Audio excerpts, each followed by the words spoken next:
Welcome to special analysis. నేను రమా మండవ. ఈరోజు అనాలిసిస్లో భాగంగా మనం తీసుకోబోతున్న టాపిక్ ఏంటంటే అమరావతిని తగలెట్టేస్తారా, అసలు ఏం జరుగుతోంది అని చెప్పి నేను టైటిల్ పెడతాం జరిగింది. ఆ అంశం గురించే ఈరోజు మనం మాట్లాడుకునే ప్రయత్నం చేద్దాం. ఇక్కడ చూసినట్లయితే నిజంగానే అమరావతి ఈ రోజున తనకి ఇప్పటిదాకా వచ్చిన ఇబ్బందులన్నీ ఎదుర్కొని తలెత్తుకొని ఈరోజు పైకి ఎదిగే ప్రయత్నం చేస్తూ ఉంది. అలాంటి అమరావతిని కూడా పీక నొక్కే ప్రయత్నం మరొకసారి. ఎందుకంటే గతంలో అదే చేశారు జగన్మోహన్ రెడ్డి. 5 ఏళ్ల పాటు రాష్ట్ర విభజన తర్వాత చంద్రబాబు నాయుడు సీఎం కావడం, అమరావతిని రాజధానిగా నిర్ణయించడం. అయితే ఆ రోజు జగన్మోహన్ రెడ్డి ప్రతిపక్షంలో ఉండి అమరావతి రాజధానికి ఒప్పుకున్నారు. ఇంకా 33,000 ఎకరాలు కాదు, ఇంకా ఎక్కువ సేకరించండి అని కూడా ఒక సలహా కూడా ఇచ్చారు అసెంబ్లీ వేదికగా. ఆన్ రికార్డు ఉన్నాయి ఇవన్నీ జగన్మోహన్ రెడ్డి మాట్లాడిన మాటలు. కానీ ఆ రోజు ఏం జరిగింది? ఒకవైపు మద్దతు ఇస్తారు, ఇంకోవైపు జగన్మోహన్ రెడ్డి అమరావతి ముందుకు వెళ్లకుండా దాని కాళ్ళకు బంధాలు వేసేవాళ్ళు. ఆర్కే లాంటి వాళ్ళని పెట్టి దాదాపు 100 కేసులు వేయించారు అమరావతి రైతులను, కొంతమందిని రెచ్చగొట్టి మరి. సో ఇదంతా పక్కన పెట్టి నడుస్తూనే వచ్చింది. ఇన్సైడర్ ట్రేడింగ్ అంటూ అసలు ఎక్కడా లేని ఒక పదాన్ని క్రియేట్ చేసి చాలా దారుణంగా ప్రచారం చేస్తూ వచ్చారు జగన్ అని బ్యాచ్. చంద్రబాబు నాయుడు ముందుగానే చాలాసార్లు చెప్పారు, మీరు జగన్మోహన్ రెడ్డి నమ్మి ఓటేస్తే అమరావతి రాజధానిగా ఉండదు అని చెప్పినప్పటికీ ఆ అమరావతి ప్రాంతంలో ఎక్కడ కూడా టీడీపీకి కనీసం ఒక సీటు కూడా గెలుచుకోలేకపోయింది 2019 ఎన్నికల్లో. ఆఖరికి మంగళగిరిలో లోకేష్ను కూడా ఓడించారు అక్కడ ప్రజలు. అది చంద్రబాబు నాయుడు ముందుగానే ఊహించినట్టు, ముందుగానే ప్రిడిక్ట్ చేసినట్టు అంతే జరిగింది. ఆ 5 ఏళ్ల పాటు జగన్మోహన్ రెడ్డి అలా అధికారంలోకి రావడమే 3 రాజధానుల నిర్ణయం అన్నారు.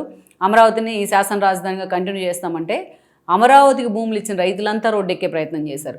నిజంగా వాళ్ళకి త్యాగం అంటే చాలామందికి వాళ్ళు ఆల్రెడీ కంపెన్సేషన్ తీసుకున్నారు కదా, త్యాగమని ఎందుకు అంటారు. మనం ఏదైనా ఇవ్వడానికి సిద్ధపడతాం, కానీ మన తండ్రుల నుంచి మన తాతల నుంచి వచ్చిన భూమి ఇవ్వడానికి ఎవరు కూడా సిద్ధపడరు, ఈవెన్ డబ్బులు ఇచ్చినా.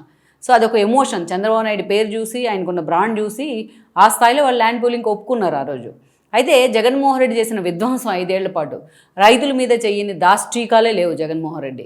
ఆఖరికి లేడీస్ అని చూడుకున్న వాళ్ళు ఎంతో ప్రశాంతంగా న్యాయస్థానం దేవస్థానం అని నిరసనలు చేయడము, పాదయాత్రలు చేయడము, అడుగడుగున వాళ్ళ మీద అరాచకాలు చేస్తూ వచ్చారు. ఎంతోమంది మానసికంగా ఇబ్బంది పడ్డారు.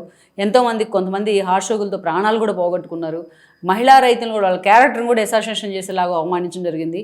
చరిత్రలో ఎక్కడా జరిగిన విధంగా 5 ఏళ్ల పాటు ఆ స్థాయిలో ఒక ఉద్యమం జరిగితే దాన్ని హేళన చేసే ప్రయత్నం, అవమానించే ప్రయత్నం అడుగడుగునా జరుగుతూ వచ్చింది. అందుకే ఎప్పుడు కూడా ఒక ప్రభుత్వాన్ని పరిపాలించే వ్యక్తి, ముఖ్యమంత్రి ఒక రాజు అనుకుంటే ఆ రాజు చుట్టూ కూడా అందరూ ఇలాంటి ప్రజలు రైతుల రూపంలో ఏడుస్తూ ఉంటే అది ఏ రాజ్యానికి కూడా శోభనివ్వదు. అదే జరిగింది. అందుకే 11 సీట్లకే జగన్మోహన్ రెడ్డి పరిమితమయ్యారు. పరదాలు కట్టుకుని అసెంబ్లీకి వెళ్ళిన పరిస్థితి ఉంది. అయితే అయిపోయింది. ఇప్పుడు మళ్ళా రాష్ట్రం మొత్తం ఏకతాటి మీదకి వచ్చి కూటమిని ఈరోజు అధికారంలోకి తీసుకొచ్చుకున్నారు. అమరావతి రాజధానిగా ఉండాలి అనేది కూటమి నిర్ణయం ఈ రోజున. దానికి ప్రజలు 1 సైడ్ మ్యాండేట్ ఇచ్చినప్పుడు జగన్మోహన్ రెడ్డి ఇంకా దాని మీద విషం జిమ్ముతానే ఉన్నారు. ఒకవైపు రివర్ బెడ్లో చంద్రబాబు నాయుడు రాజధాని కడుతున్నారు అంటారు, ఒకవైపు మున్నేరు వరదలప్పుడు కానీ, మొంతా తుఫాన్ సమయంలో కానీ పడవలు కట్టి నదిలోకి వదిలి ప్రకాశం బ్యారేజ్ని పడగొట్టాలని చూశారు. అమరావతిలో చంద్రబాబు నాయుడు ఇంటిని ముంచాలని చూశారు, అమరావతిని ముంచాలని చూశారు. ఇవన్నీ కుట్రలను తేలిపోయింది. ఎంత ప్రయత్నం చేసినా అదేం జరగలేదు. ఆ తర్వాత మనం చూస్తే అమరావతిని వేసల రాజధాని అంటూ ప్రచారం చేశారు. ఈరోజు అసలు అమరావతికి నిధులు ఇవ్వద్దు అని చెప్పి రిజర్వ్ బ్యాంకు కూడా లెటర్లు రాస్తా ఉన్నారు, గతంలో సింగపూర్ ప్రభుత్వానికి రాసినట్టే. ఇంత జరుగుతూ వస్తుంది ఒకవైపు. ఇంకోవైపు ఏమో మళ్ళా జగనే కంప్లీట్ చేస్తారు అమరావతిని ఆయన వస్తే అని చెప్పేసి అమరావతిని మొత్తం ఆ రోజున ముళ్ళ చెట్లు పెరిగిపోయి ఎక్కడికక్కడ పాడుబడిన శ్మశానంగా మార్చి ఇప్పుడు మళ్ళీ మేమే కడతామని మాట్లాడుతున్నారు జగన్మోహన్ రెడ్డి టీం. రోడ్లు కూడా ఎత్తుకుని పోయినారు. ఆ రోజు రోడ్లు కూడా సీడాక్సిస్ రోడ్లు చాలా అయిపోయినాయి ఆల్మోస్ట్. వాటిని కూడా పీక్కుని వెళ్ళిపోయినారు. ఆ స్థాయిలో ఐరన్ ఓరు అక్కడ ఎంత ఉంటే అంత మొత్తం ఎత్తుకుని పోయినారు, ఎక్విప్మెంట్తో సహా. ఏమి లేదు, ఒక శ్మశానంగా ఉండేది అప్పుడు ఎన్నికలకు ముందు వెళ్తే. ఈరోజు మళ్ళీ చంద్రబాబు నాయుడు సీఎం అయిన తర్వాత, కూటమి ప్రభుత్వం అధికారంలోకి వచ్చిన తర్వాత మోడీని కూడా తీసుకొచ్చి అమరావతి పునర్నిర్మాణంలో వాళ్ళు భాగస్వామ్యం చేశారు. ఈరోజు మోడీ కూడా అందుకే తన చేయి కూడా దాంట్లో ఉండాలని భావించారు. అందుకే ఈరోజు మరొక్కసారి అమరావతికి కాస్త బూస్ట్ వచ్చినట్లయింది. ఇప్పుడిప్పుడే ఆ కోమాల నుంచి బయటకు వచ్చి తలెత్తుకునేలా నిలబడతా ఉంది.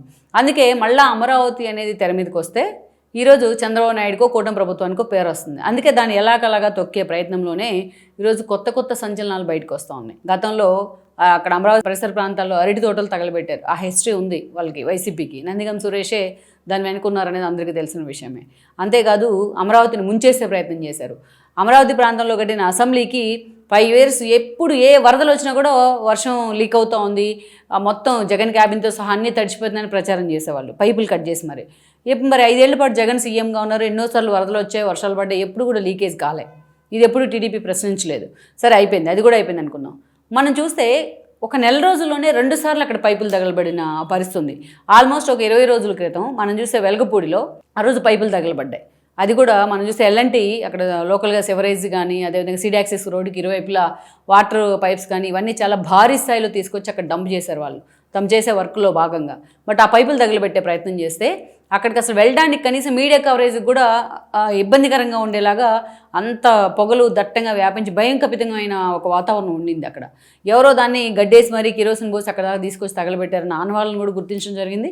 దాదాపు ఆ రోజు ఆ ఫైరింగ్ని ఆపడానికి ఒక 5-6 ఫైర్ ఇంజిన్లు రావాల్సి వచ్చింది. ఎంతో సుదీర్ఘంగా అధికారులు కష్టపడితే కానీ అది ఒక కంట్రోల్లోకి తీసుకురాలేకపోయారు. అది జరుగుతూ ఉంది. అది జరిగి అది ఇంకా మర్చిపోకముందే దాని మీద ఎంక్వైరీ నడుస్తూ ఉన్న సమయంలోనే ఈరోజు మరోసారి రాయపూర్లో, అది కూడా ప్రిన్సిపల్ సెక్రటరీస్ ఉన్న ఇళ్ళు ఏవైతే ఉన్నాయో వాటికి ఇంటికి దగ్గరలోనే ఈ ప్రమాదం జరిగింది ఈ రోజున. గతంలో ఎల్ఎన్టీ వాళ్ళకి తగలబడితే ఈరోజు మెగా కంపెనీ వాళ్ళే పైపులు అంతే స్థాయిలో వాళ్ళు కూడా ఒక డంపు పెట్టడం జరిగింది. ఆ పైపులు తగలబెట్టారు ఎవరు. ఒకవైపు రాష్ట్రం నిజంగా తలెత్తుకొని చూసేలాగా ఆర్ఎస్ఎల్ఆర్ మెటల్ లాంటి వాళ్ళు వైజాగ్లో అనకాపల్లి దగ్గర నక్కపల్లిలో స్టీల్ ప్లాంట్కి శంకుస్థాపన చేయడం జరిగింది. అటు కూటమి నుంచి అందరు ప్రతినిధులు హాజరయ్యారు. పవన్ కళ్యాణ్ అండ్ చంద్రబాబు నాయుడు, లోకేష్ వాళ్ళిద్దరితో పాటు ఆదిత్య మిట్టల్ అండ్ వాళ్ళ తండ్రి లక్ష్మీనారాయణ మిట్టల్ ఇద్దరు కూడా ఆ కార్యక్రమంలో పాల్గొన్నారు. రాష్ట్రానికే ఈ స్టీల్ ప్లాంట్ తలమానికం కాబోతోందని మోడీ కూడా ట్వీట్ చేయడం జరిగింది. ఇన్ని రాష్ట్రాలు ఉంటే ఏపీలోనే, అది కూడా వైజాగ్లోనే వాళ్ళు ఎందుకు పెట్టుబడి పెట్టారు అనేది జగన్మోహన్ రెడ్డికి అర్థం కాదు. అది మనం చెప్పినా ఆయన అర్థం చేసుకోలేడు. కానీ అదే సమయంలో ఇలాంటి దారుణాలు అమరావతి కేంద్రంగా జరుగుతున్నాయంటే ఏం మెసేజ్ ఇచ్చే ప్రయత్నం చేస్తున్నట్టు అంటే రాష్ట్రం పరుగు పోతున్నట్టు కదా. దీన్ని నేషనల్ మీడియా కూడా కవర్ చేస్తుంది. అంటే అమరావతిని రాజధానిగా ఉండొద్దు, అమరావతిలో రాజధాని పెడితే ఏదో ఒకటి జరుగుతుంది అని ఏదైతే ఒక ఇల్యూషన్ క్రియేట్ చేసే ప్రయత్నం జరుగుతుంది అనుకోవాలి ఈ వరుస సంఘటనల ద్వారా. అందుకే ప్రభుత్వం చాలా సీరియస్గా దీని మీద ఫోకస్ పెట్టాల్సిన అవసరం ఉంది. దీని వెనక ఎవరున్నారో మేము తెలుస్తాం, మనవరకు హోంమంత్రి లాంటి వాళ్ళు ప్రకటనలు చేయడం కాదు. ఆల్రెడీ మొన్నటి సంఘటన ఇంతవరకు తేల్చలేదు. అంటే అక్కడ సీసీ కెమెరాలు ఉండవని చెప్తా ఉన్నారు, కానీ కనీసం సదరు ప్రతినిధుల కన్నా, కంపెనీ ప్రతినిధులన్నా అక్కడ ఎవరో ఒక మనిషిని పెట్టుకోవడమో, సెక్యూరిటీని పెట్టుకోవడమో ఏదో ఒకటి చేస్తే పోలీసులు తలుచుకుంటే కరెక్ట్ 2 days దాన్ని బయటికి తీయటం, దాని వెనక ఎవరున్నారు అనేది. సో కానీ ఇప్పటికీ కూడా ప్రభుత్వం మొన్నటి సంఘటన విషయంలో లైట్ తీసుకున్న కారణంగానే ఈరోజు ఇంకో సంఘటన జరిగింది. ఈరోజు వెలగపూడిలోనో రాయపూడిలోనో పైపులే తగలబడ్డాయి. రేపు అది ఇంకొంచెం ముందుకు వచ్చి అసెంబ్లీ దాకా, సెక్రటరీ దాకా వస్తే రాకూడదని గ్యారంటీ కూడా లేదు కదా. అందుకే ఈ అంశం మీద ప్రభుత్వం సీరియస్గా ఫోకస్ పెట్టాల్సిన అవసరం ఉంది. ఈ గతంలో ఎలాగైతే నందిగం సురేష్ అరటి తోటలు దగ్ధం అనుకున్నారని ఆధారాలతో సహా దొరికారో ఈరోజు కూడా అలాగే వాళ్ళని ఎవరినైనా సరే పట్టుకోవాల్సిన అవసరం ఉంది. ఒక క్లియర్ కట్ మెసేజ్ అటు రైతులకైనా, అమరావతి రైతులకైనా ఇవ్వాల్సిన అవసరం అయితే ప్రభుత్వం మీద ఉంది.